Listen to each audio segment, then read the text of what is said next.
దేవునికి స్తోత్ర. ప్రియమైన సహోదర సహోదరులకు శుభాభివందనములు. ఈరోజు దేని వాగ్దానము యెషయా 40:31. యెహోవా కొరకు ఎదురు చూచువారు నూతన బలము పొందుదురు. వారి పక్షిరాజుల వలె రెక్కలు చాపి పైకి ఎగురుదురు. అలేక పరిగెత్తుదురు, సమస్యలుగా నడిచిపోదురు. చూడండి, మీ యొక్క జీవితంలో ఇప్పుడు మీరు అనేకమైనటువంటి శ్రమల చేత కొట్టబడుతూ, ఇరుకుల్లో, ఇబ్బందుల్లో, అనారోగ్య సమస్యలతో, మనశ్శాంతి లేక, సమాధానం లేక, నెమ్మది లేకుండా ఉన్నారేమో.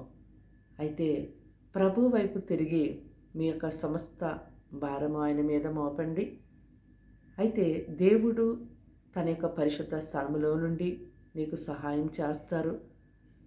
నీ యొక్క బాధలు బట్టి, నీ యొక్క ఇబ్బందులు, శ్రమలు, అనారోగ్య సమస్యలు బట్టి, సాతాను యొక్క శోధలు బట్టి ఇంకా నా జీవితము ఇలాగే ఉంటుంది, ఇంకా నా బ్రతుకు ఇంకేమీ మారదు, నా జీవితంలో ఆశీర్వాదం అనేది నేను చూడను, ఈ రోగము నన్ను విడిచిపోదు, ఈ సాతాను శక్తుల ప్రభావము నన్ను బ్రతికినంత కాలం ఇలా వెంటాడుతూనే ఉంటుందని ఎంతో మీ ఆలోచనలతో మీరు ఉండిపోయి బాధతో జీవిస్తూ ఉన్నారేమో. కానీ దేవుడు ఎంతో గొప్పగా సెలవిస్తూ ఉన్నాడు. యెహోవా కొరకు ఎదురు చూచువారు నూతన బలము పొందుకుంటారని. వారి పక్షిరాజు వలె రెక్కలు చెప్పుకొని పైకి ఎగురుతారు. వారు అలసిపోరు, సొమ్మసిల్లిపోరు. వారికి బలమునిచ్చేవాడు నేనే అని దేవుడు సెలవిచ్చారు. ఈ యొక్క మాటని ఆయన ప్రజలుగా ఉన్నటువంటి మీరందరూ కూడా ఎంతగానో నమ్మి ప్రార్థన చేయండి. ఈ యొక్క మాటను బట్టి ధైర్యం తెచ్చుకొనండి. ఈ యొక్క మాటను బట్టి మీరు ప్రార్థన చేస్తూ ఉంటుండగా దేవుడు ఆ కృంగిన స్థితిలో నుంచి మిమ్మల్ని లేవనెత్తి మీరు పోగొట్టుకున్నటువంటి ఆ బలము కంటే మరి రెట్టింపు నూతన బలమును ఆయన మీకు అనుగ్రహిస్తారు. అంతేకాదు, మీ శ్రమలను, మీ సమస్యలను ఎండకు మంచి విడిపోవునట్లుగా, గాలికి పట్టు ఎగిరిపోయినట్టుగా మీ జీవితంలో నుంచి ఆ సమస్యలను ఆయన తొలగిస్తాడు.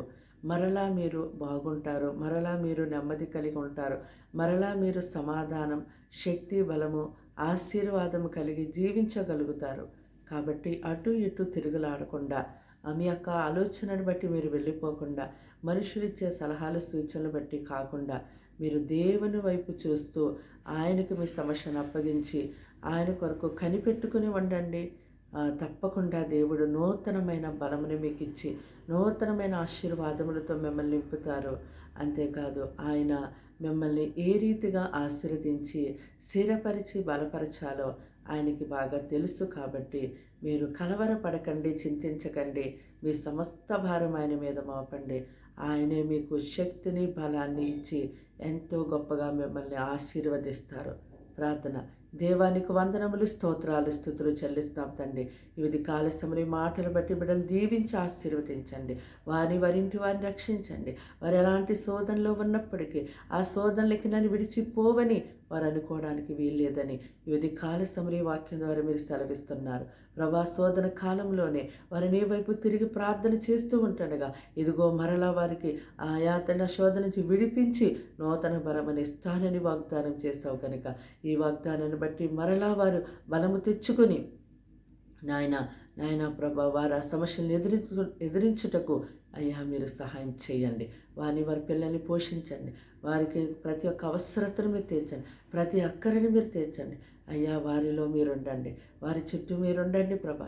కీడు శోధనాపాల నుంచి తప్పించి వారి కుటుంబాల్ని ఈ యొక్క ప్రత్యేకమైనటువంటి నూతనమైన ఆశీర్వాదంతో, బలముతో నింపి కాచి కాపాడమని యేసు నామములో ప్రార్థన సమర్పించి అడిగి వేడుకుంటున్నాం తండ్రి.